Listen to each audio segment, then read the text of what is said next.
Hello everyone, and welcome to a little spotlight that I'm doing for a demo. They're showcasing that this is a demo. Today we're going to be playing, sorry, I was reading it, The Horror at Highrook. It's a combination of a story, board game, and a cosmic horror, so it has Lovecraftian. There is references to drug and alcohol in a fantasy setting. I think this is so cool.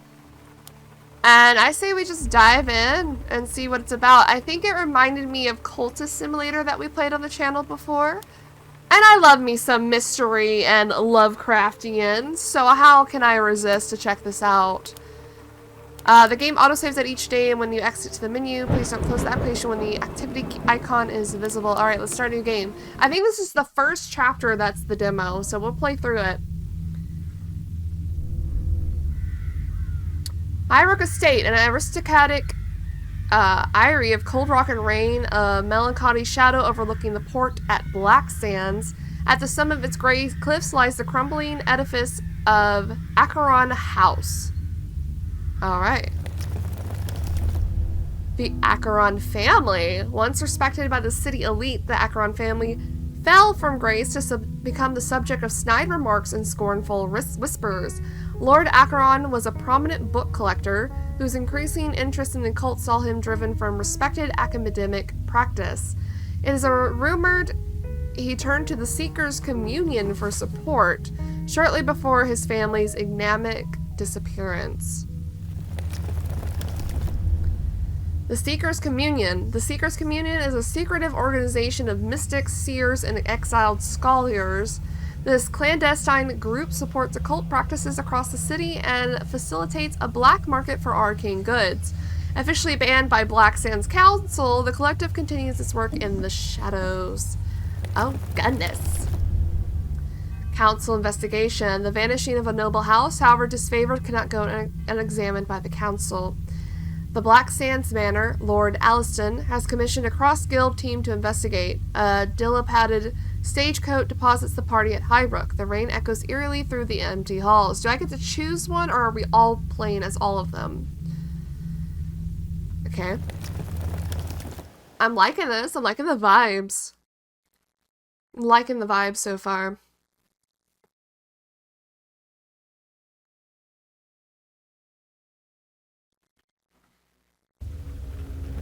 Chapter 1. Ooh. We hide in the shadows of the world beyond, adage of the Deep Spire Church. Okay. Ooh, it kind of reminds me of Clue. Gameplay guide. Oh goodness, there's a lot to read.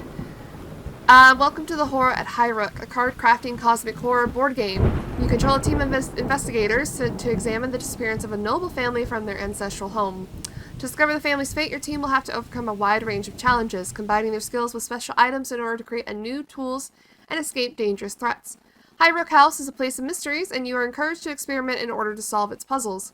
Try performing tasks with different combinations of cards, characters, and locations. So it's very similar to Cultist Simulator that we played. There is rarely a penalty for failure. Good.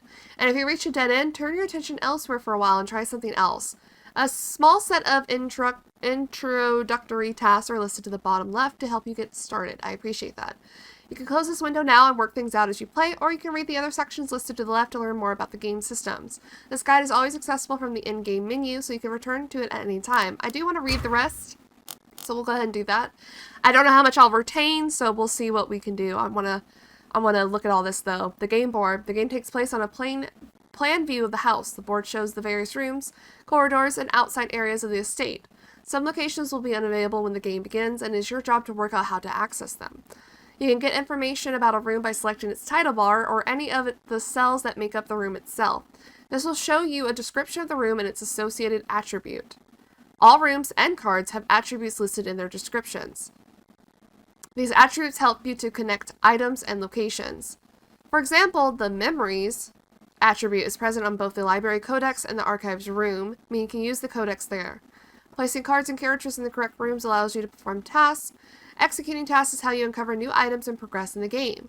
You can zoom in and out of the board with the mouse wheel and pan around by holding down the right mouse button or use the WASD keys. I do like Versus. I'm going to compare it heavily to Cultist Simulator because that's the only game I played that's similar to this. I do wish Cultist Simulator gave you instructions like this, at least just at the very beginning. It doesn't have to like hold your hand the entire way, but instructions like this really help you get into like a game like this. All right, let's keep going. Cards. Cards represent characters and objects you can interact with. Clicking on a card will give you more information about its potential uses. The main types of cards are as follows. We got character cards, display the status and attributes of a character needed to perform tasks. Task focus cards, items that can be used as focus of a task needed to perform task. Task support cards, items that add extra points to an attribute to help complete a task. Information cards, items that present story fragments and hints. Some cards have a glowing border. This means the card holds important story information and you are required to read it before continuing with your investigation. The main use of cards is to perform tasks in matching rooms. Tasks are described in the following section. Each room contains a special task card square. If you place a task focus card in the square with an attribute that matches the room inspector will show information about the task and the attribute level needed to perform it. Room tasks always require a character card to be present in the local character square. This character can contribute their own attribute levels to the task. For example, Atticus could add a +1, whatever that is, to the total paths attribute required for a task. Harder tasks require higher levels of an attribute. You can place additional support cards into the room in any square to help you meet the challenge. For example, a tracker's guide might add +1 to the total. Once the requirements are met, you can then execute the task. You cannot move cards or characters while they are engaged in a task, so plan carefully. If a task produces a card but the task room is full, the new card will be placed into the temporary storage area. And we got characters. Also, can I just say how I love how condensed this is? This isn't over-explaining, it just explains just enough. In addition to investigating the mysteries of Highrook, you need to keep your team alive and well. Each character has a set of supporting skill attributes to help in tasks, and 4 vital statistics that define their health and state of mind. Injury. This represents how hurt a character is. If it reaches 100%, the character will be incapacitated and unable to perform any task except to recover their health. They won't die? I guess we'll see. Fatigue. This increases with each task performed. When characters become excessively tired, they might begin to fail at the task they are given. Hunger. We gotta feed them. Characters get hungry over time. If left unfed, they will eventually suffer injury from starvation. Injury. Madness. Characters lose sanity when facing horrors or performing certain tasks. High levels of madness cause characters to behave erratically. You can treat these negative conditions by sleeping in the guest rooms or consuming food and medicine in the dining room. You can also change how much impact these stats have in the game options. Okay, so there's like, you can like change it if it's too much for you. That's nice. Timers. At the top right of the screen is a sundial. This displays the current in-game time and the number of days you have been in the manor. You can use the buttons beneath the sundial to control the speed of the game. Keyboard 1, 2, 3. You can pause/unpause the game at any time. Spacebar, awesome. All tasks take a specific amount of time to perform, and certain game events are also triggered by the passage of time. Don't be afraid to pause frequently, especially if you want to read everything, which we will try to do. I got my water ready. In case my throat hurts. Beneath the sundial is a button to access the records panel.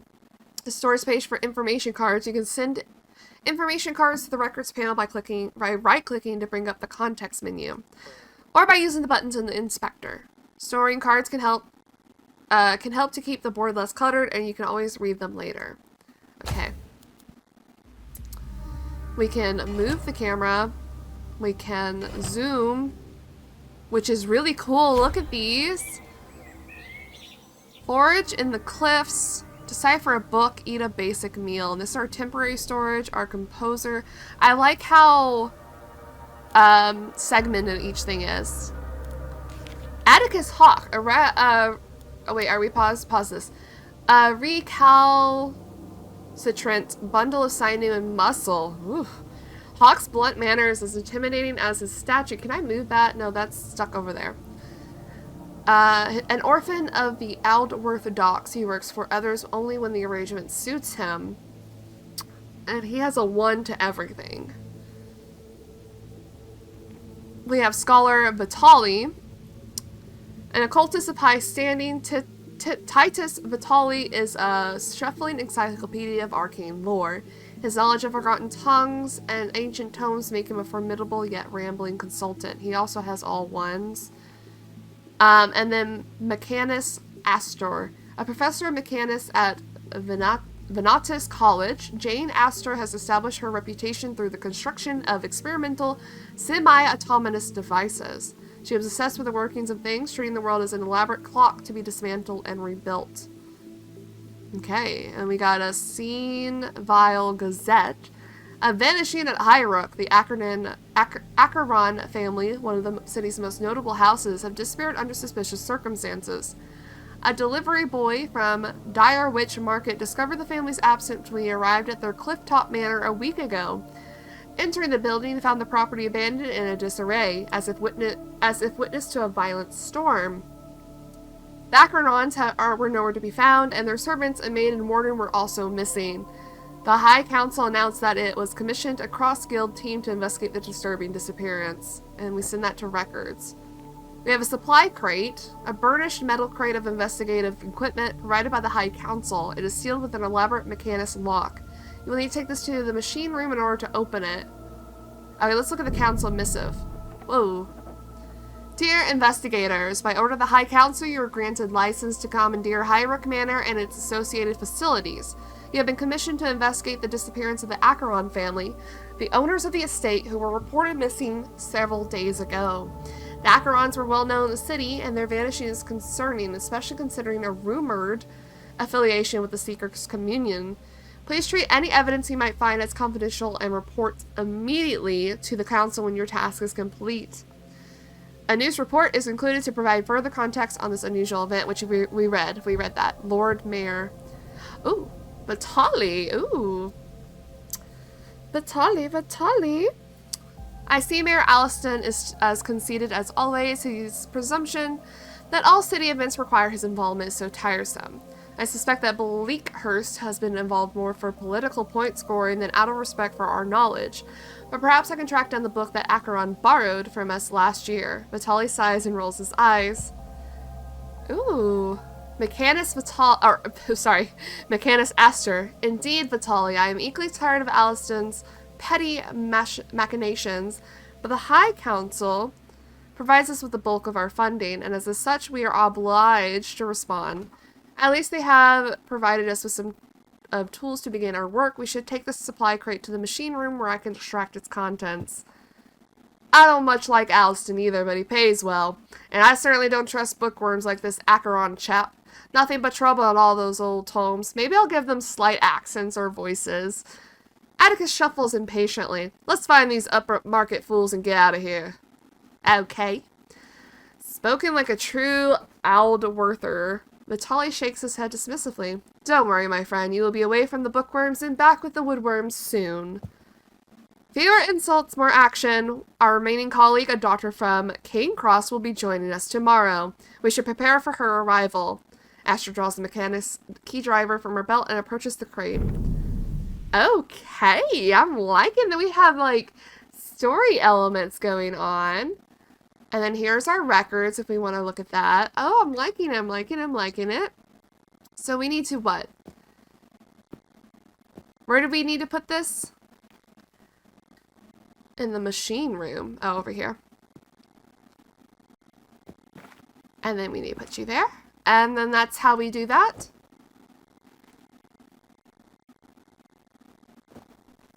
Can we send that to records?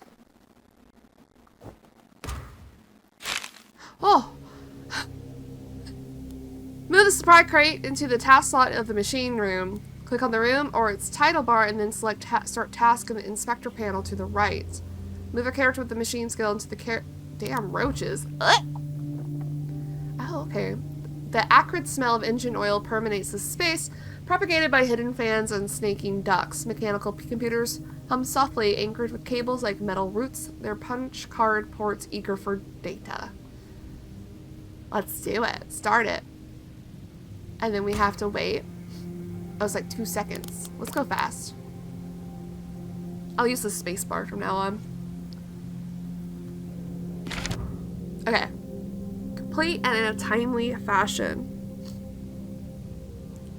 So we got an equipment note. The following items have been packaged and assigned to your team. Please use them as instructed. Spyglass. A high-quality binocular set from the workshops of Ashburg, intended for use in hunts or expeditions. A night lamp. A sporadic nightlight from the mechanist workshops of Venatus. The gentle hum and soft light promotes slumber even in disturbing surroundings. Slumber. Library Codex, provided by the scholars of Bleakhurst. A catalog of archive filing systems and nomenclature. Good luck to your investigations. Quartermaster Lavinia. Oh god, how do you say her name? We got a spyglass. A pair of ornate. Did I pause? Yeah, time's up moving. A pair of ornate binoculars composed of burnished brass fittings and oil-smudged leather. The lenses stained the world a watery blue, but their magnification and focus are impressive. And the cliff top. Okay, we do have a cliff top, so I'm going to put that there for now. Library Codex, a well-thumbed index from Bleakhurst College, describing the canonical organization of archive and text. It should allow us to locate useful items within the organizational chaos of the archives. Which is here. And the night lamp, a mechanist lantern from the Venatus workshops. Its clockwork heart produces a hypnotic hum when activated.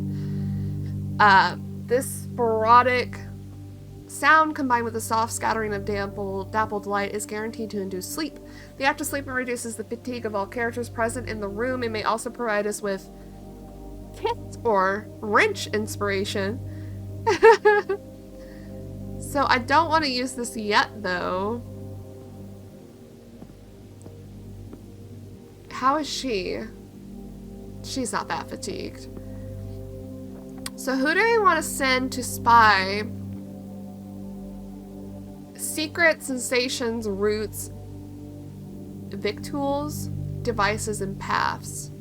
They all have something different.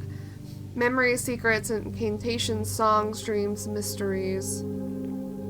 I see. They might have certain ones that are together. So what do we need to do over here?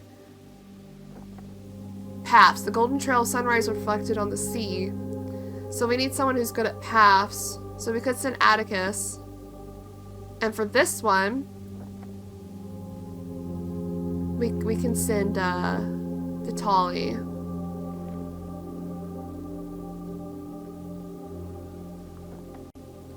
Memories, to package the present into words, and photographs to fossilize thoughts and psychic amber. Let's start both of these. Why won't it let me do it?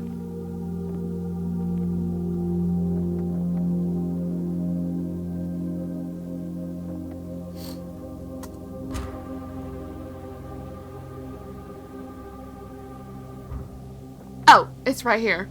I can read. Start those tasks. I can read, guys. It's fine.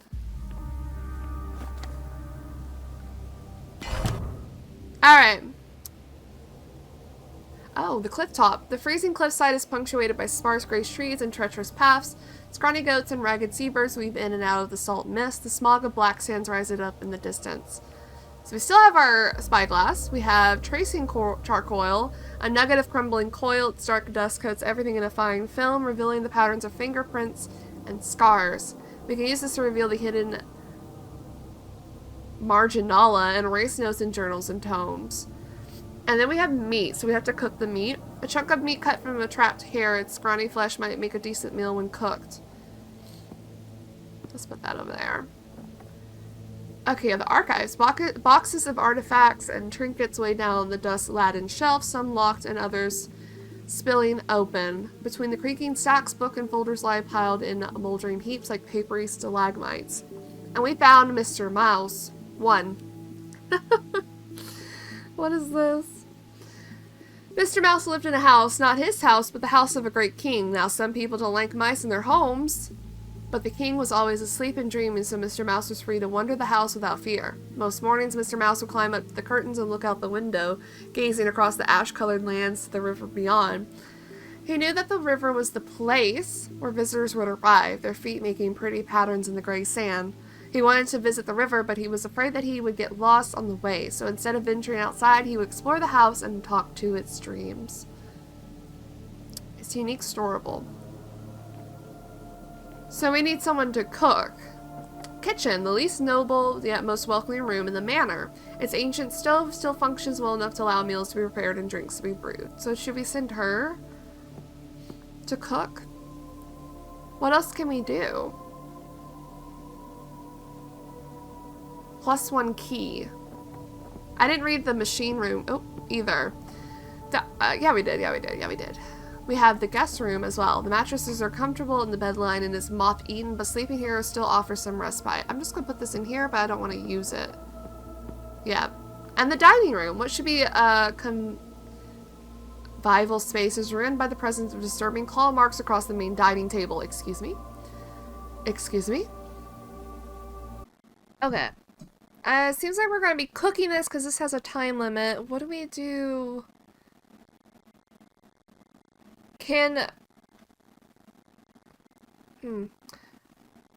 So it's a single use, candlelit investigations and quiet revelations. So this wouldn't help us here. I don't know what to do with that yet, but I think we should keep them fatigued and hunger. We're gonna need people to sleep soon, but let's do these tasks again. Let's see.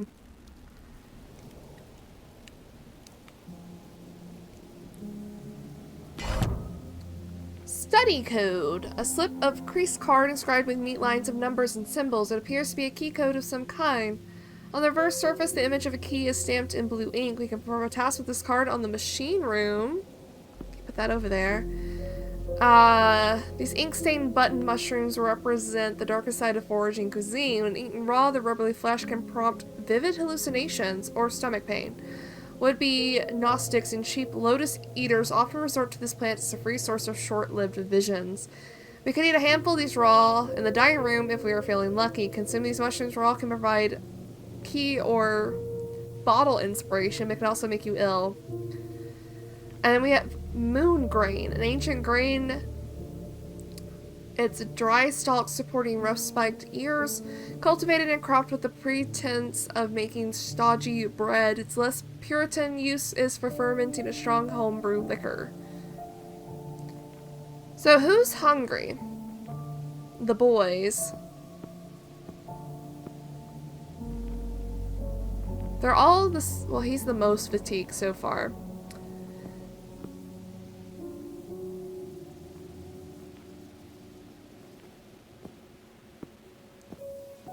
Yeah, I don't know about the raven. The raven stuff. It has a time limit as well. Let's just do this one more time. We're gonna have to get them to sleep and eat soon. Well, that got done real quick. Ooh.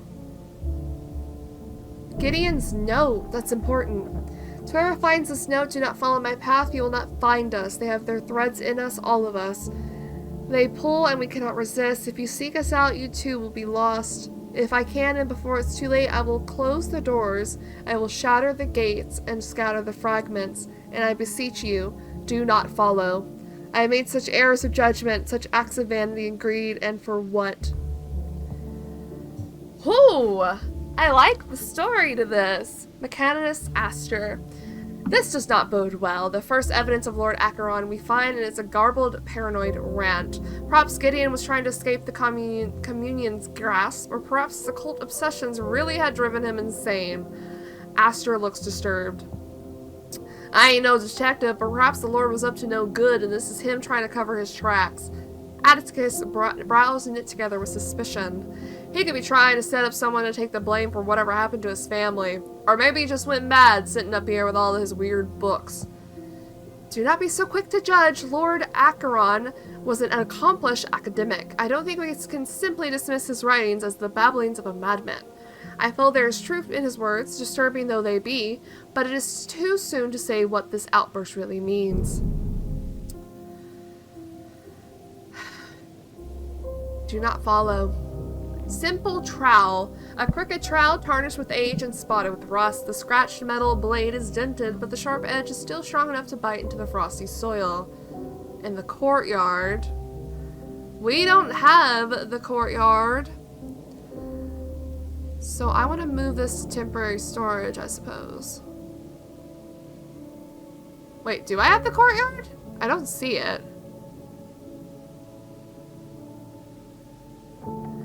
And then we have this, a fragment. A fragment is something more. The dark traceries and dislocated symbols offer only a glimpse of what the whole might be. So we need to... maybe we have to combine that later. And then we have the study. Faded folios and watermarked journals are scattered across the ancient ink-stained desk. Pale candlelit picks out the edges of gilded tomes, trembling the draughty air. An old but functional telegraph rests in one corner. He's not hungry, but he's fatigued. I mean, he's not really that fatigued. I don't have... It says we can use it in the courtyard, and I'm not crazy, right? We don't have the courtyard. Yes, we do. Yes, we do.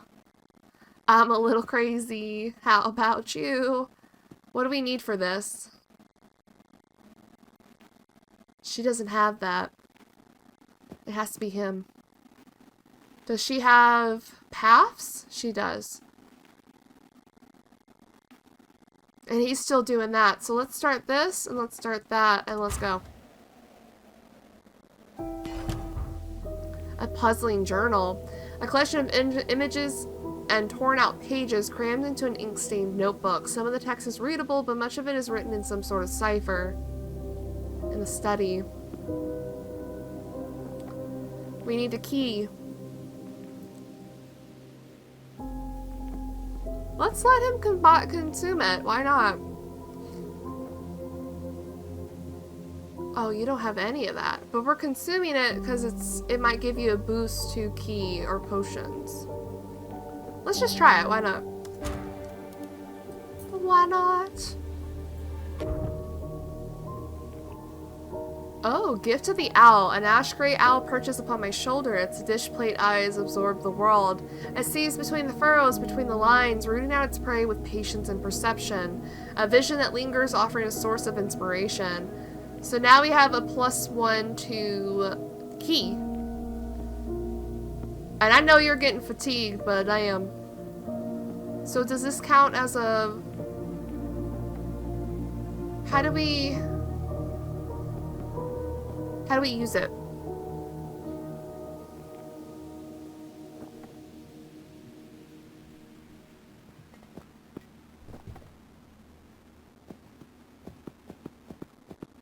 How do we put it as a support card?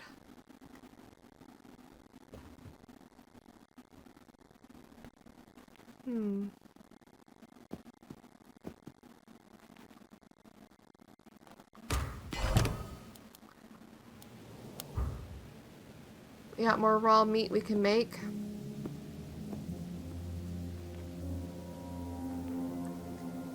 Catalytic powder, a pinch of reactive powder scraped from the briny effervescence of ancient Highrook stone. A useful reagent in chemical processes, this catalyst can support activities in the laboratory, but we don't have that unlocked yet. Healing sprig. Although they are remarkable to look at, these small flowers are renowned for their healing properties. We can process the petals in a laboratory to create a restorative treatment. Can't do that yet. Dream leaf. We don't have the laboratory. We don't have this yet, and it's acting like we do. Hello? Fragile rose with a crown of deep purple petals. Concoctions made from this delicate plant are rumored to instill vivid dreams and nighttime visions. The city's mystics often endorse its use as the catalyst for seances and fortune telling. Well, we can't use that.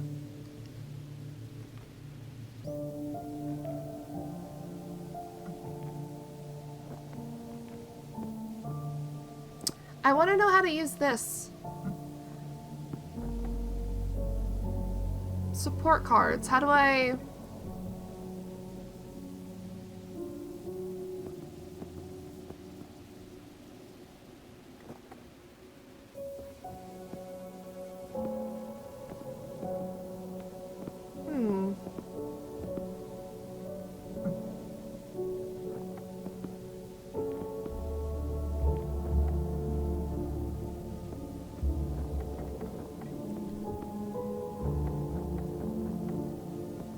I don't understand. Was there a...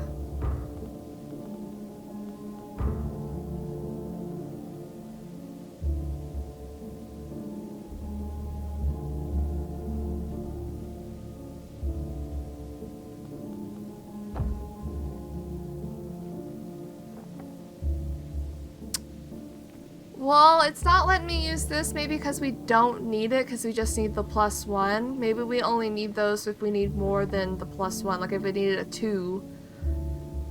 Sure. And then we'll start the kitchen, and how about you look out there again?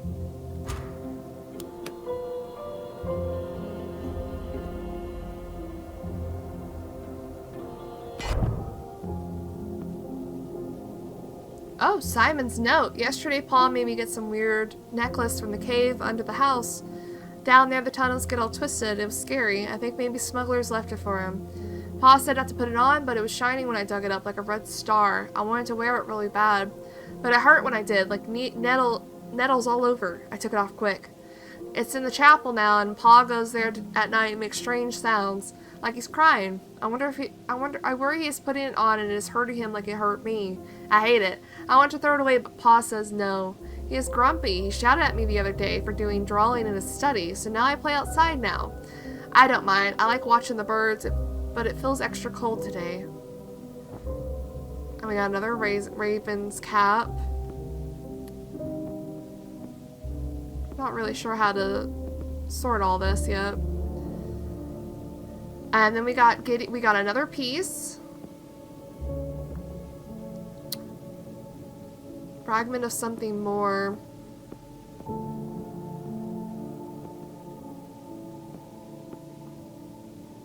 What's this? This is used to put things together, right? Anyway, Gideon's note 2. I have the Velociteer and the fragments to accompany it, but at what cost? My son brought more than just the relic back from the depths. He is afflicted with some unearthly wasting disease. The doctors from Cairncross could not help him, and he is now so frail that I fear he may not recover on his own. I hope to find some assistance for him via my work or from the Seekers. Perhaps the cure lies somewhere within the walls of Nibiru? In the meantime, I am still in the chapel just as I have closed the laboratory. I don't want anyone else to stumble across my work and end up injured. Alright, but how do we open that shit? Who needs to eat?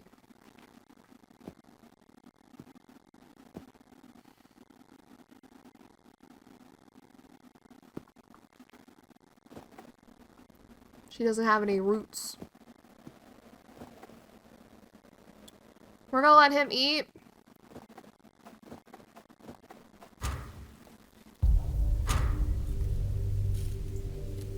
Oh, introductory steps complete. You've completed all the introductory steps provided. Well done. You should now be able to continue your investigations without assistance. Refer to this guide from the in-game menu. Match attributes for items, rooms, and character skills. Read card and room descriptions for guidance. Try different combinations of items to fulfill task requirements. If a task seems impossible, keep exploring. Try again later. Keep an eye on your character's health and well-being. Good luck. Thank you.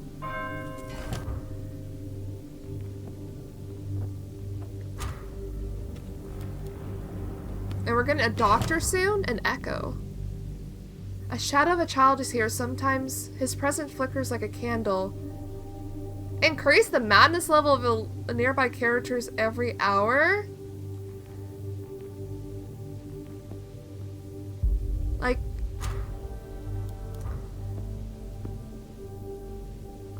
Oil bud. An oil bud is a greasy, thick-stemmed plant Its wiry branches lined with rows of waxy buds. Engineers and apothecaries frequently cultivate this plant, crushing its buds for natural lubrication they contain. And a focus fern. A clutch of leathery leaves the color of an overcast day when steeped in boiling water. This herb will result in a brew that can help focus and study. I guess we're gonna raise our Mechanus. Go cook.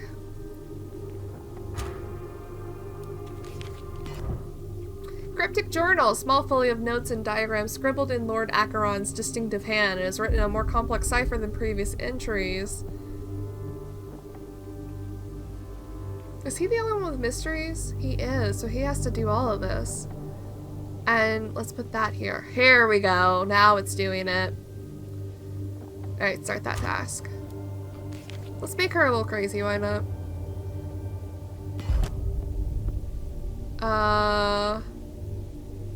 Sure, also do that. Gideon's note 3. Simon's illness is worsening. The communion tells me that the only cure lies in pressing onwards. But I've already unleashed things I never wanted to see. This morning the spawn of the first circle came again, withering, putrid grub spilling out of the cracks in the boards. I do not know how to appease them, and I am so tired. Things are becoming untethered. In my fatigue, I have mislaid the Valhalla tear, or it has mislaid itself.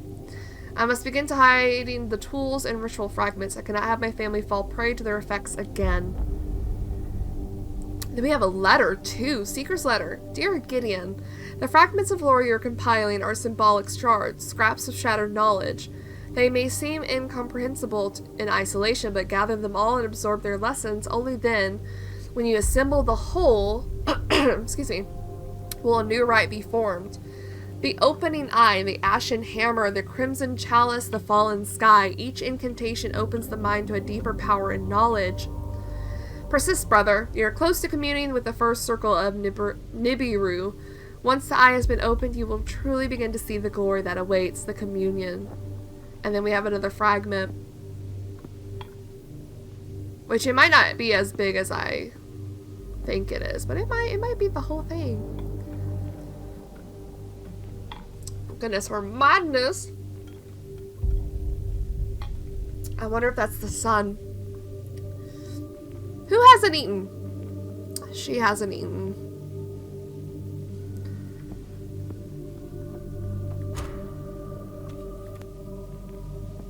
She's a little crazy, but it's okay. Al tea, an aromatic brew made from the leaves of focus fern, a subtle infusion that helps focus the mind and sharpen the intellect. So we have another thing that will help us. Alright, we're gonna put this boy to sleep.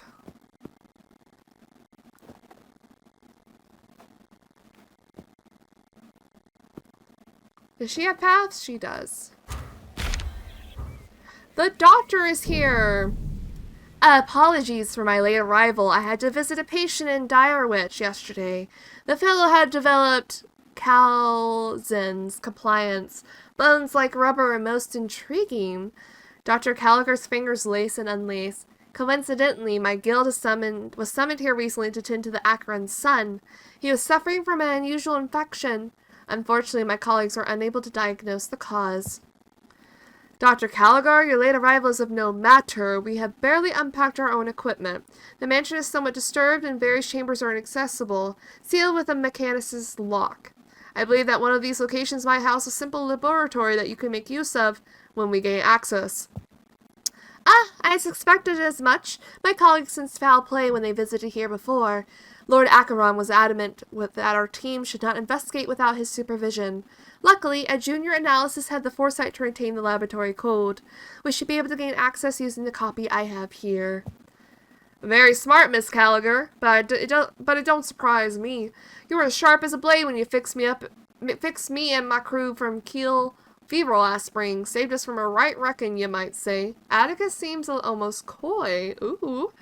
Owe you one. If you need any alchemy supplies or help with shifting shit stuff, just let me know. So is she going to unlock the... Oh, we have the lab code. So we have to do it in the machine room. A slip of creased card inscribed with neat lines of numbers and symbols. It appears to be a key code of some kind. On the reverse surface, the image of a vial stamped in green. Can she do that? No. Only our mechanist can do that. Devices. Seeker's letter number 1. Dear Gideon, your efforts have been noticed. You are new to the communion, yet we already sense great potential in your practice. As discussed, we will aid you in your work and provide such guidance as we can. In return, you must follow the guidance and pledge yourself to our order. As you are aware, Highrook rests above the Black Sands undercoves, a network of subterranean smuggling routes and hidden chambers. An old secret sanctuary still lies within those caves. Descend and locate this shrine if you can. We believe objects of great power still remain there, hidden in that gloom, the communion. I think he should sleep next, but buddies aren't done. That was a good kip. That was a good kip. Can you go do this? You need to go sleep. What did we get? Gift of the monkey. A scampering shadow, a half-seen furry form darts around the machine room. Tools clatter and shelves creak, but the invisible interloper is helping, not hindering. A hairy hand passes you the part you require, and a chattering giggle fades into the air around you. A lingering vision, a source of inspiration. So he'll help us. Get to cooking. We gotta wait for her. She can do mysteries as well, but she can't do that, so she can do... Oh, I didn't see that dude there.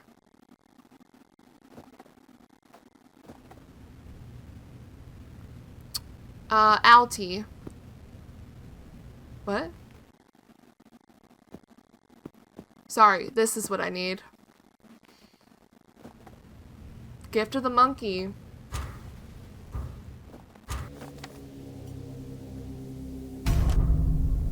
We unlock the laboratory. Simon's notes.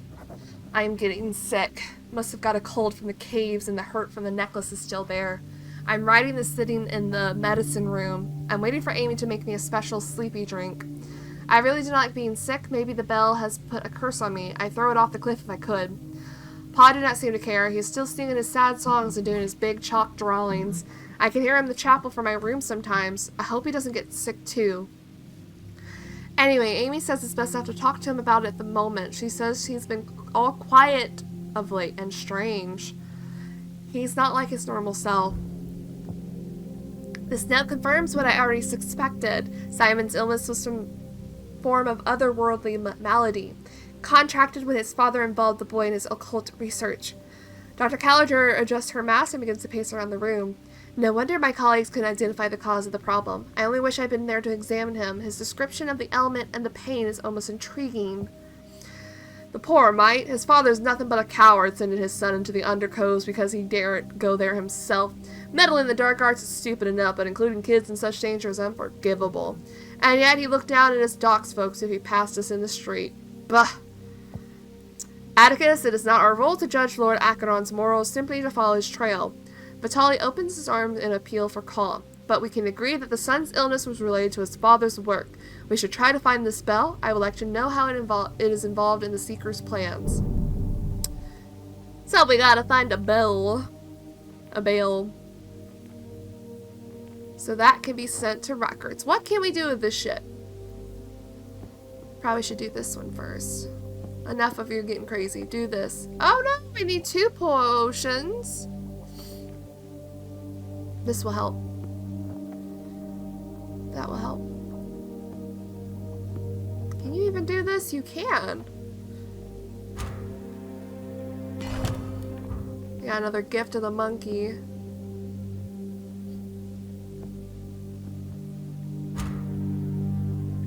We have a meal for someone. I think everyone's eaten. Not the damn roaches. Dream Draught, a tonic frowned upon by the dispensaries of King Cross Yard. It is said to be a powerful spororific and one that elicits wild dreams. Caliger studies the bottle, swirling the conscious around us to incite some response.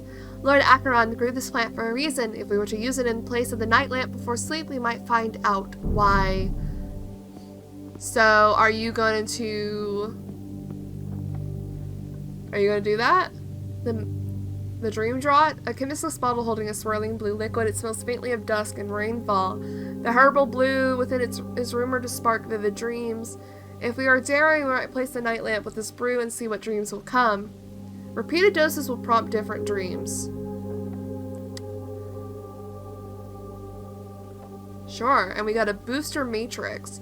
A machine overload card traced with mathematical logic and yellowed with time. When used in the mechanics device, this item can aid calculations and improve performance. So we got another... What do we do with this?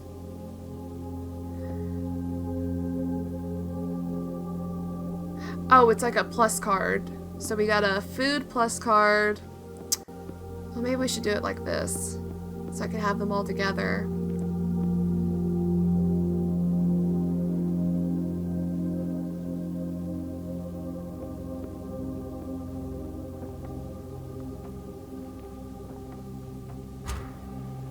Alright, let's see. Let's see what we figure out. Dream leaf, another dream leaf. A rusted box. A delivery case of modded metal. Its small size indicates that it might be used for transporting documents of stationery. The winter months spent beneath brambles and leaf meld has caused its lock to rust and seize. It will require some persuasion to open. What a restless night. Dream of a lost book, a vision drawn from a dream hastily recorded on torn notepaper. I am adrift in the air like a mote of dust, suspended in the fragrant air of the dining room. Someone has been drinking, a tired-looking man in a crumpled gown and broken spectacles. Lord Acheron. He sighs, wiping something from his eyes as he places a card on the table in front of the ragged journal. The card is inscribed with some sort of machine code. He places it loosely into the journal and finishes his drink. Stumbling to his feet, he knocks the book from the table. It tumbles to the floor, sliding underneath a nearby cabinet. Oh.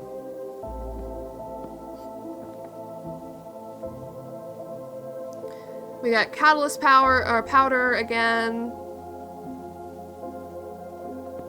And some more raw meats.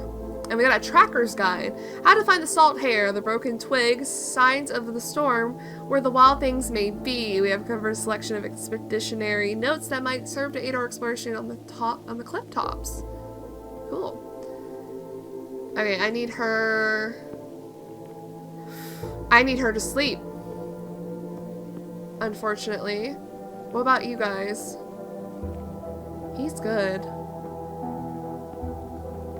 She can do this. Why not?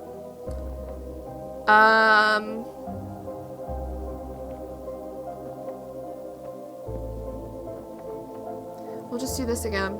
Did we start that?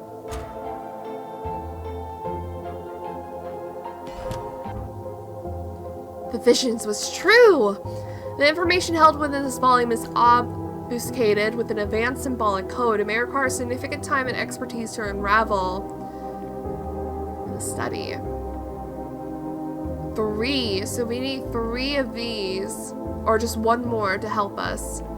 Can you do anything here? She sure can. Can you do anything here? No, because that's only... Oh, it's a 3-1-2, but we got that as well.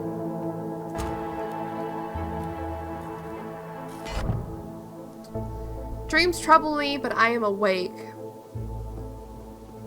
Okay, I need you over here, baby girl. You gotta get that box open. Puzzling journal, a collection of images torn out. Oh shit, I forgot that was up there. No, I didn't forget that was up there. Crammed in an ink-stained notebook, some of the text is readable, but much of it is written in some sort of cipher.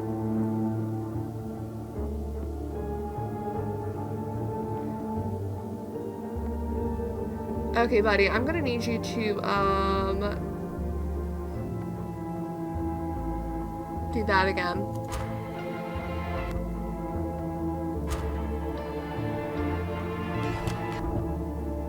Oh, he doesn't want to do that anymore. Focus burn. Alright, let's put her up here and do some stuff. I don't know.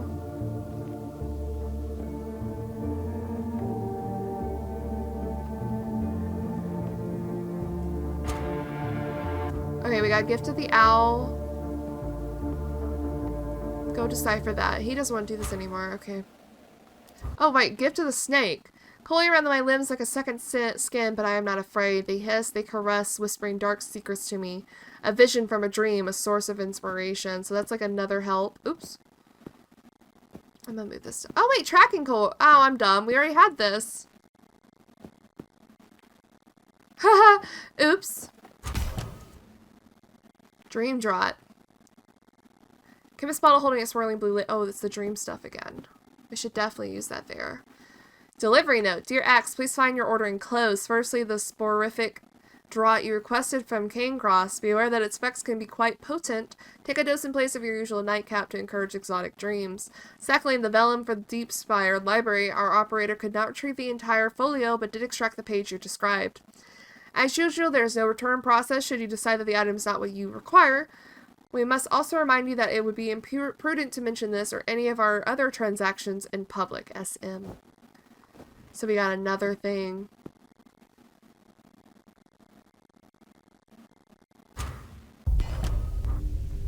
Another Raven's cap. Where do you want to go, sir?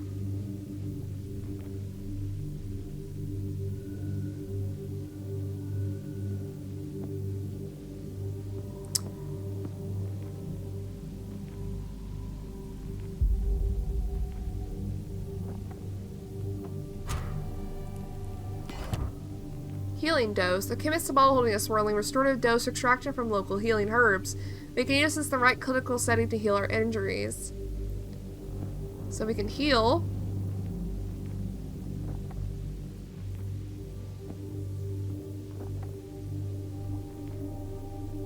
Oh wait, we should use this one first.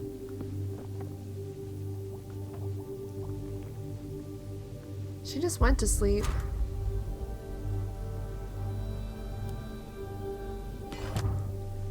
Gideon's note 5. Did we skipped over 4. Oh, well, there's a question mark there. And 1. Hello? I heard the hounds again last night. I could not decide if their howling was real or just echoes in my mind.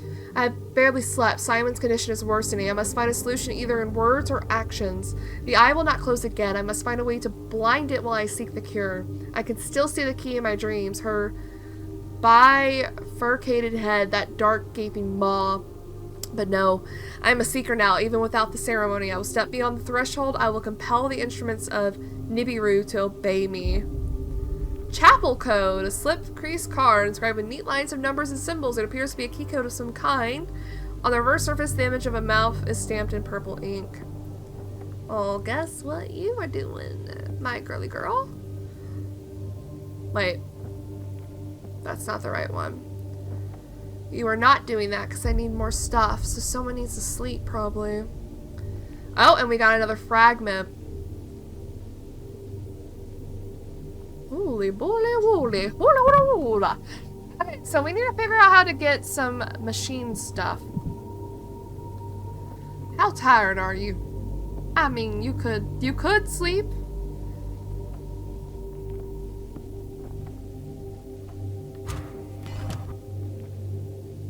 Yeah, we got lots of that. Machine oil. Perfect. I see what you're used for. Use that. How about you go here then? Start digging, boy. Start digging. Booster matrix. Nice. Dream of the cliffs. A drawing from a dream hastily sketched on torn notepaper. I am standing in a sea of sallow grass, the wind folding it around my feet in waves. A pale child, the Acheron's son, is here. He looks at me quizzically, and then points towards the silhouette of a rocky granite outcrop on the distant bleak cliffside. When I turn back, he is gone, but the shape of the stones stay in the mind as I wait. Perhaps it is here somewhere within sight of the mansion. Ooh. Okay, dude.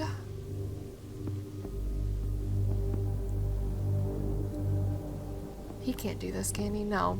He sucks. So I need one of these. We'll just use this one. There we go. I'm loving this. More dream draught, huh? Can you do this? No. Do you need to eat? Not really, but go sleep some more. Nice, we unlocked the chapel. The chapel. We have another focus fern. What? Why can't I move those? Okay, fine, this is important. We gotta look at this. Seeker's Letters 3. Brother Acheron. We understand that in recovering the tear, your son has been hurt. It is unfortunate and regrettable, but do not swerve from your path now. The knowledge and power you will require can cleanse your son of any ailment, void-born or otherwise. Void-born. You must reach further into the inner circles of the unseen twin. Only there will you find the power to heal your son and fortify your family for what is to come. Prepare your summoning chamber, assemble the rite of the opening eye, and speak with the key, the guardian of the first circle. You must pass through the darkness to reach the illumination beyond the communion. At last, the fog begins to clear. The seekers are trying to contact Nibiru, a mythical domain of cosmic power, an unseen isle that lies hidden outside of natural time and space. Vitali frowns, looking concerned yet excited. Yeah. Engaging with these histories is enlightening, but it is also dangerous. I think we can assume that Gideon has already begun his journey down that path. The chapel has clearly been used for ritualistic practices. Aster examines the thick oak door. We can assume it was locked to prevent his family from discovering his work. If he was hiding his activities here, then what might await us in the other sealed chambers? Ooh! You know, I'm liking it. Coded journal. My girl is sleeping. We have a focus fern and an oil thing. So our doctor is easy to help us. She can't do that. Oh, dreams of the cliffs, right? We need another paw. Here's a tracker's guide. I guess we could have sent him. Do you want to make this?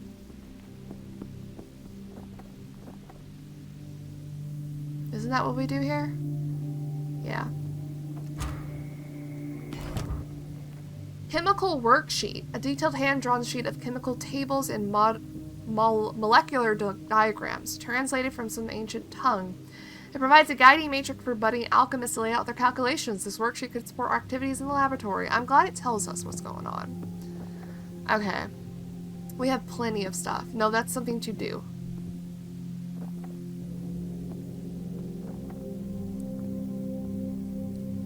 We're doing it. We got both help.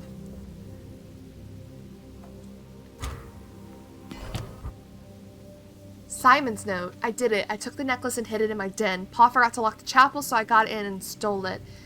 It took a terrible long time to get it here, as it was weird heavy. It was weird heavy to carry. I am all tired and hurting from being so poorly. I know I should have taken it. Pa will be angry, but I don't not want it to hurt him or Ma. And maybe now it's outside the house, and I might get better too. I hope so. I'm sorry. Oh. Valhassa Tear. A small pendant composed of a simple brass clasp holding an eerie blood-red crystal. The interior of the tear seems to glow with liquid illumination, as if it holds a strange boiling mist. The tear was recovered from a Valhassian burial site and brought to Black Sands during the Velt War. It is said that it can provide the wearer with power and insight, but will extract a toll on its user's body in return. Items of occult power such as this might be enhanced given the right location of offerings. Upgradable with the anvil, which we don't have, but I'm gonna put that there. We also have the chapel, decorated sparsely with disturbing tapestries and scarred with obscured floor markings. This room has clearly been the site of dark events. A carved stone altar broods in the dark alcove, awaiting offerings. Oh. Waiting offerings.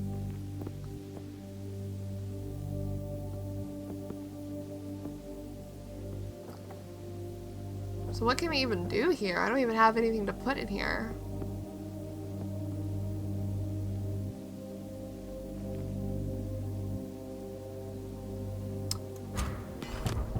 Gift of the bee! My blood buzzes as if my body's a hive, a busy factory filled with the countless chemical tasks of my anatomy. I am in awe of the simple alchemies of every day. A vision that lingers, offering a source of inspiration. So, potion. Okay, she's awake. Dream of a needle. The sound of a distant rainstorm blends with the dying crackle of a guttering candle. Moonlight will soon be the only illumination in this chamber, its watery light casting long shadows across the scarred desk covered in scattered journals and torn pages.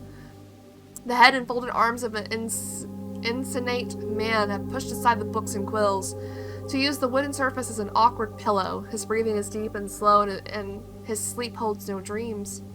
The source of his slumber, a glinting medical syringe, lies discarded in a low, dark drawer.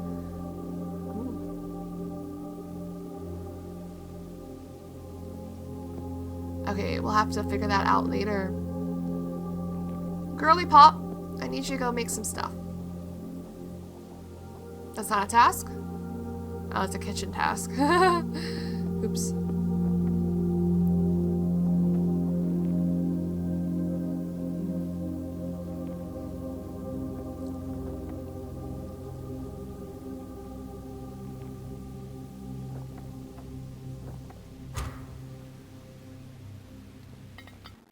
What a restless night.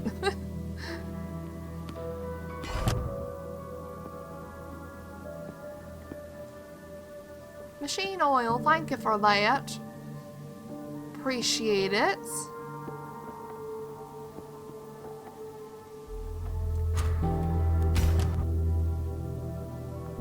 Gideon's note 6. He was dying. I had no choice. I summoned the key while the bells were still thin, and I demanded that she take him into the gardens of the first circle. The rot will stop there. He will not worsen, but he cannot stay long without protection. He will become ash. He will wither away. I will rise myself further. I can enter Nibiru of my own volition. I will compel the needle to cure Simon. I will bring him home. Sophia must not know. It is best she believes I have sent him to some private city infirmary. Once I have returned, she will see the reasoning and the glorious path ahead for all of us. The shadows cast along across this house. Perhaps there is still time. What was Acheron done? Has he really offered up his own child to some eldritch horror? Real monsters are rotten seekers. It don't matter to me. It's abduction, plain and simple. Atticus clenches his fist. We must find the boy, but I don't care if Gideon is ever seen again. Yes, Atticus, he seems to have made a pact with the communion, or the entities they revere, and to hide this from his wife, such an arrogance. Sophia Acheron is an idiot. Her intellect is easily a match for her husband. Oh, wait, Sophia is no idiot. She will not be fooled. Aster adjusts her googles anxiously. But of more pressing concern, who is this key? A demon, a seeker, or something else? If my memory serves me correctly, the key is an instrument of Nibiru, the chief doorkeep of the unseen twin. If Gideon has awoken such an entity, then we will face more fearsome dangers than the communion's thugs. Oh boy. And we got another part. Art. We got another part. Art. Got another part. Okay. Do you need to sleep, sir? No, but do you want to eat? We have a meal. What are you doing?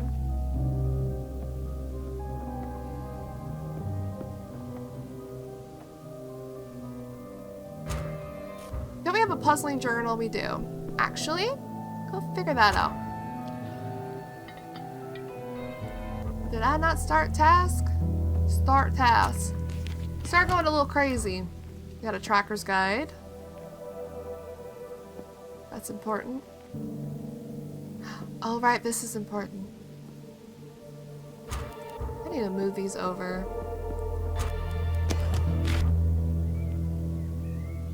My vitality fades. What do you mean? What's wrong? Alcoholism? Why do you have alcoholism? If this addiction is not fed, the sufferer suffers. The character will suffer an injury upon each dawn unless they have drunk alcohol in the previous 24 hours. Staying sober will eventually remove this condition. Why are you an alcoholic? What? What are you doing? Oh, Vitali's note. Atticus is a simple thug. The man clearly has no understanding or appreciation of anything that he can't immediately hold or see. He is an unsophisticated bear, something that I might even find appealing in other circumstances. But I must remain focused on our task and advocate for brains over brawn. I am sure that Bleakhurst sent me here because of my interest in arcane texts. They may disapprove of my specialism publicly, but they benefit from it privately. Despite common belief, many of the occult theories promoted by the Seekers have authentic grounds. It would be a great vindication if it were to unearth proof here that my focus of study was not in vain. Oh. Gideon's Note 1. The dream leaf potions are working. I took another one last night at bedtime.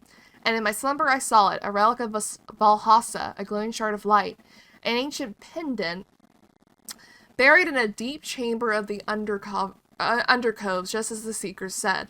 I sent Simon down to find it. My old eyes are worse than his, and he loves to explore the caves.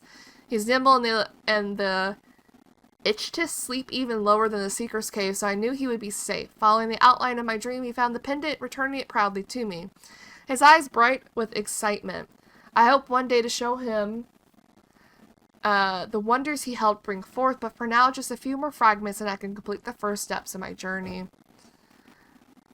Okay, we just need 2 more fragments. We'll just need 2 more fragments. What do? We have a dream leaf. Can make another concoction.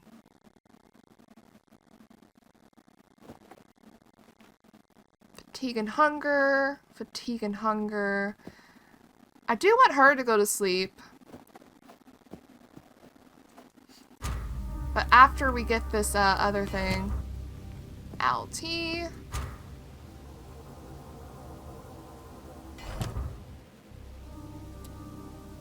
Perhaps we should... I didn't get an oil?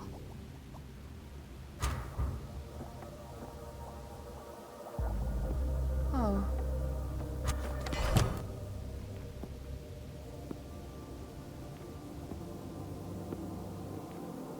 Oh, he needs to sleep so bad.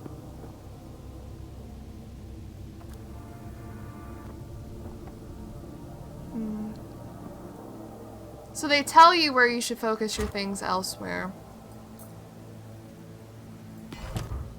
I feel like we need to do something in this chapel, but I don't know. Who has the... He has incantations. Do we do something with this? I don't even know what that is. Gift of the monkey, cool. Who needs to sleep? My girl. Take a dream draught, girl. Oh! She can't do it. She doesn't have the thing. Oh, shit. Well, you're not doing that, I suppose.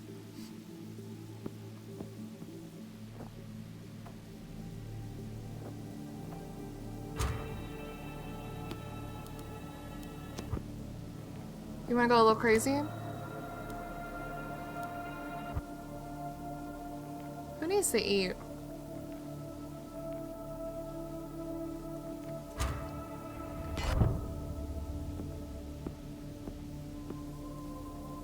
A dream of a monocle. The hunched shoulders of a tall but crooked man loom over a blinking console. Somewhere in the machine room, he pokes and prods, turning dials and tapping gauges. An open journal rests on the dirty counter, the intricate symbols on its pages smudged by his fingers as he traces their equations. He grunts and plucks a shiny lens from beneath his furrowed brow, placing it on top of the book.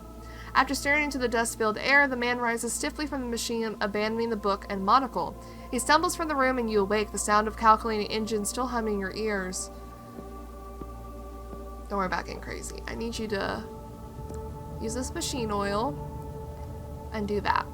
And you, I guess, go get a little crazy. I don't know. Make another focus fur. No, that's in the... Interesting. Who needs to eat? 28, 24, 30...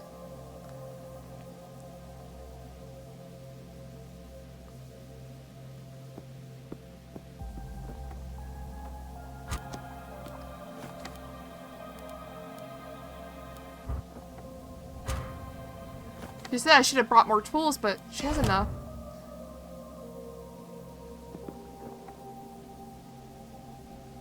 He can't cook! That's so funny. That's the funniest thing I've ever seen.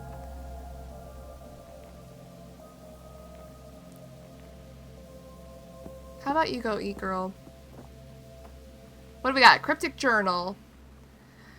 A small folio of notes and diagrams scribbled in Lord Acheron's distinctive hand. It is written in a more complex cipher than the previous entry, so we'll need more help figuring out what to do with it. Oh, no, we don't. Not that much. Do the tracing. Tracing oil. Or the tracing charcoal. And we got an Irving's eyepiece. This rose-tinted monocle is constructed with an exotic bulbous lens that improves the clarity of smudge or faded text. The lens itself comes with a set of polished glass discs found in an ornate chest washed ashore in Ashport during the Great Coriolis storm a few years ago. Once the quality lens was realized, they became much sought after, exchanging hands with extraordinary sums across the city. Arving, head archivist of the Venatus Institute, was one of the first to commission eyewear manufactured with such lenses. Irving directed the reconstruction of Venatus' famous yet crumbling library. He had a hawk's eye for detail and whimsicality, claimed that he could read the books through their covers, but it was generally surmised that his remarkable acuity came from some magical quality imbued in the monocle itself. Embers and memories, to package the present to words and photographs.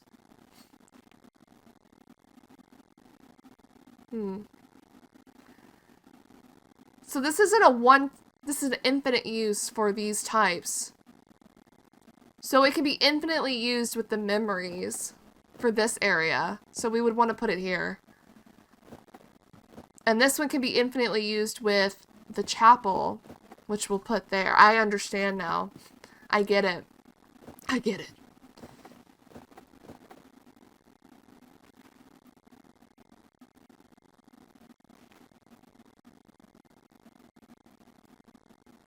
Oh, I should have been doing this too. The Dream of a Needle. Oh well.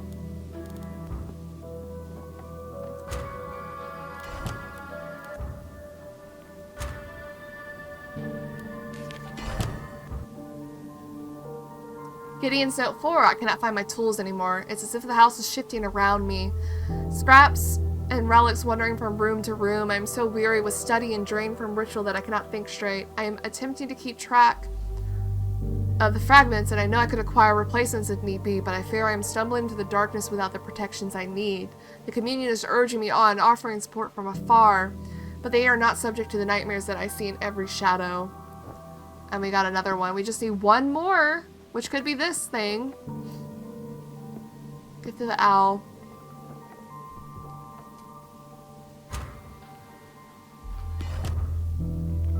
Healing sprig.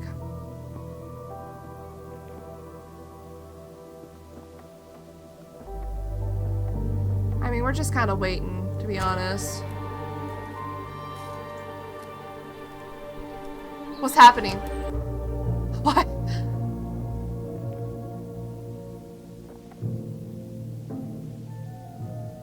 Glinting syringe. A bright needle winks under a stained glass cylinder. A medical hypodermic commonly used to extract or inoculate the blood. A dirty tube makes it hard to tell which of these it was used for last.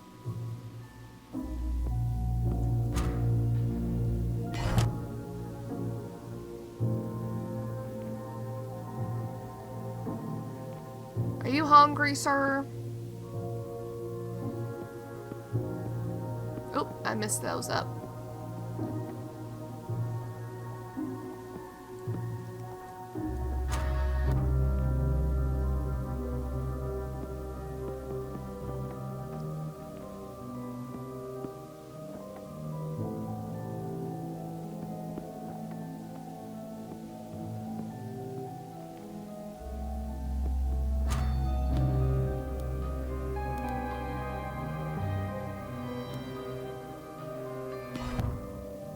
My vitality phase. She's an alcoholic.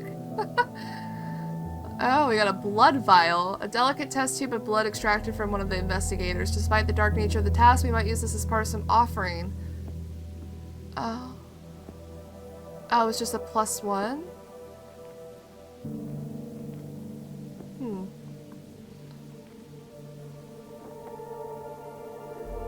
Oh. I'm gonna need more stuff. You're not gonna give me a...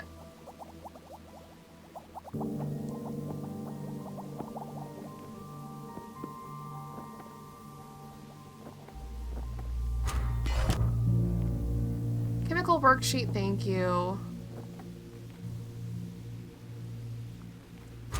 Did he not? I did not set him to eat. My bad. A bit crazy. Why not? Blech! He didn't like it! What do you want? What do you want from me?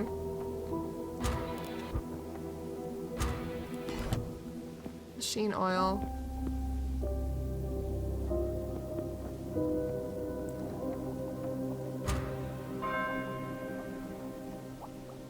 The next day. Ruined pot. An old pot unearthed from a pile of debris abandoned on the cliff tops. This mud-smeared surface displays mysterious runic markings. It might be useful for something if we can discover its provenance. You didn't find anything. Okay, dude.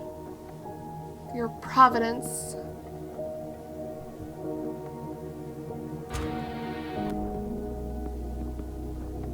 Oh no, that's supposed to be for here.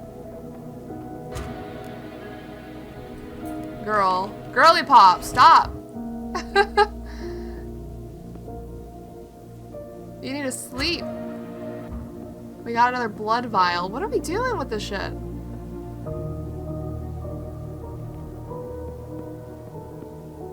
We're supposed to do something here, but I don't know what.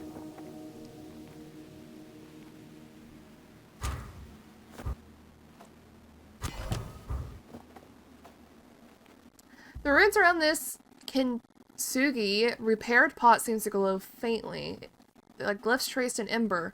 And Dinka Unmat was a respected herbalist known for her exotic and sometimes unorthodox dishes. She claimed that the culinary benefits of this urn derived from the expert selection of spices she kept within it. Her competitors were less generous, asserting that any special flavoring came from the mysterious metal that held the shards together. So this is something we can just put here forever.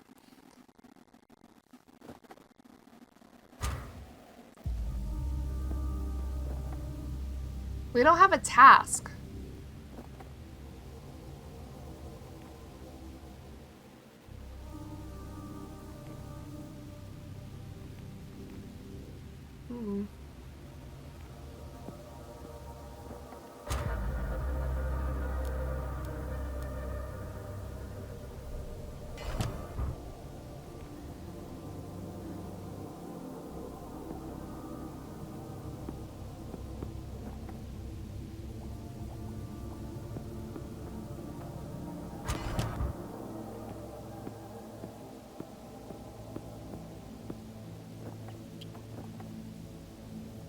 And if we add... Oh, we can't add one unless we need it.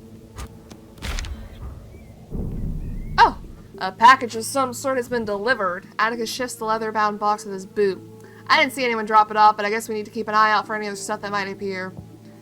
Indeed, Atticus. I recall the Acherons often employ couriers to gather items from the town, especially so as they begin to withdraw from the Black Sands themselves. The laboratory. Oh, a note! Caligar's note. I have only been here a few days, but this place is already beginning to get under my skin. It doesn't help that I can't access my own medicine here.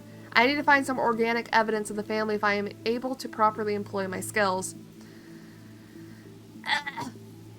My throat! And I also wasn't doing her voice. Anyway.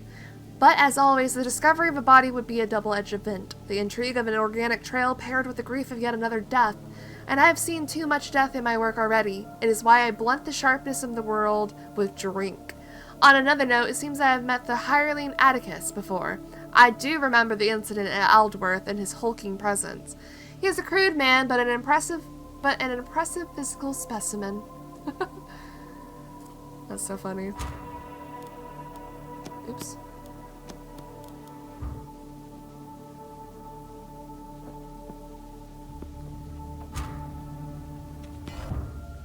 Another oil bud. Okay, get over there. Oh, that can be sent to records. Ah, fuck! We don't have the thing we need. I thought oil bulb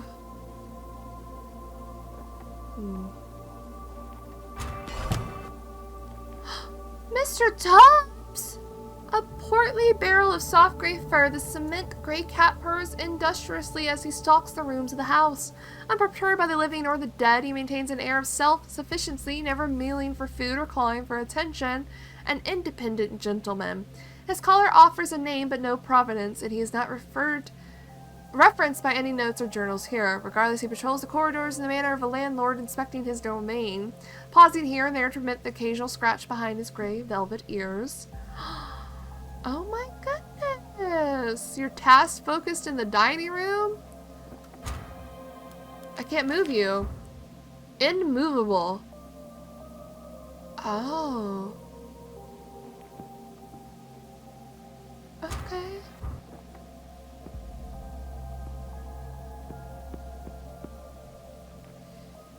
He just moves where he wants. Gotcha. Gotcha.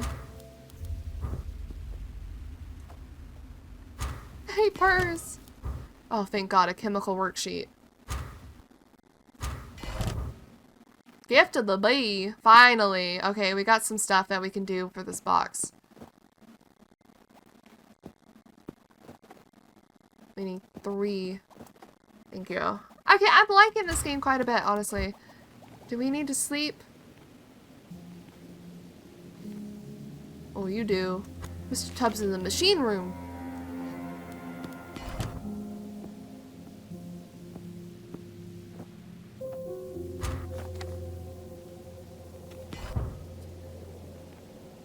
New pilgrims at Highrook, every opening is at hand, but you do not appear to be seekers.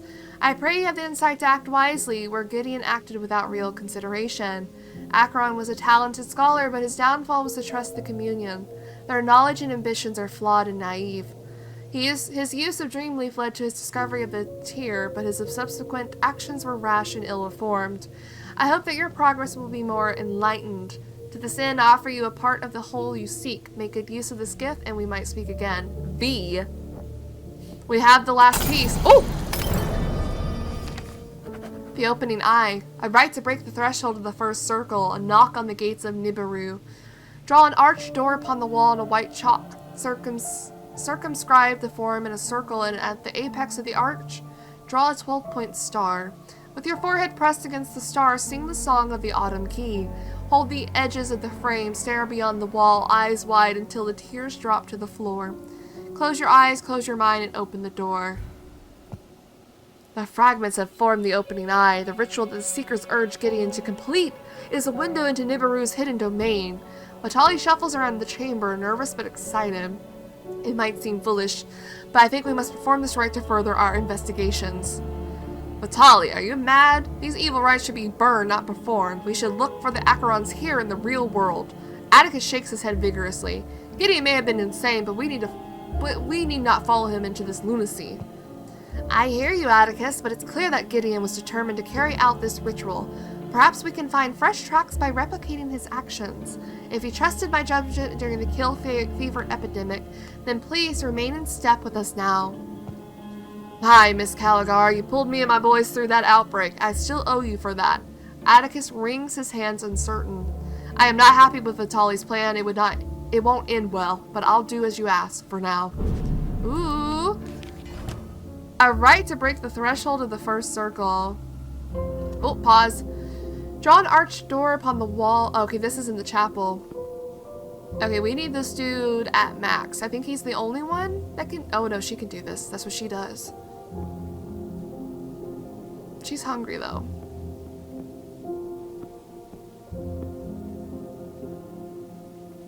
Let's feed her, and then let's, do this ritual.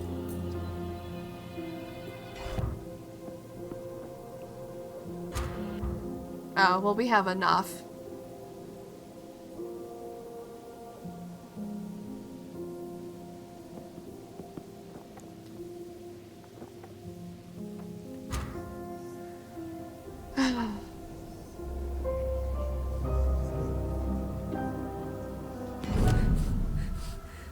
Oh God, Simon Acheron. The world melts into a watery gloom. A vision shimmers into view as if stepping through a waterfall. Hello? Are you from the outside? Have you come to take me home? Please take me home. It is so strange here. Roots are worms, and worms are like roots. I don't like it, and I can't get out. I am slow and empty. Am I falling asleep? Am I dreaming? The one who brought me here won't take me home. She comes and goes, singing like a howling star. Her head all broken up. Simon's image begins to waver. Please tell Paul I'm sorry about the necklace, and I miss him, and Ma, and Amy, and Tubbs. Oh! I am the key, the opener of gates, instrument of the end. I am the keeper of Nibiru's secret paths. You have come knocking for me to return the boy. I will not. He is dreaming in the garden of the first circle. He will sleep with the shadows on the shore, a tribute to the end. Turn back, fleshlings. These roads are not for you. She looks crazy. Ah! What evil is this? What's happening?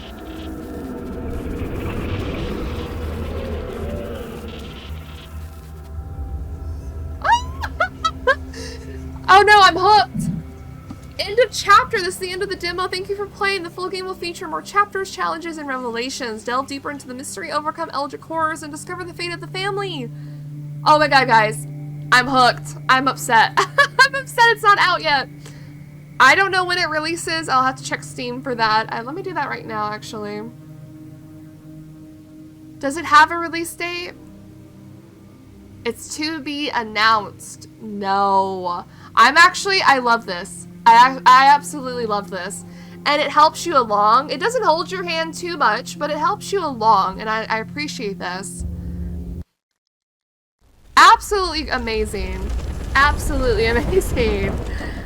Yes, thank you. Wishlist on Steam, I'll have the link down below, or you can Google it yourself. Wow. I want to play this. I want to play more of it. I actually like it. But that's only a demo. So, for now, we'll be bringing this first look to an end. And when it comes out, I'll probably play the game for you guys. So, thank you guys so much for watching, and I'll see you in the next one. Bye!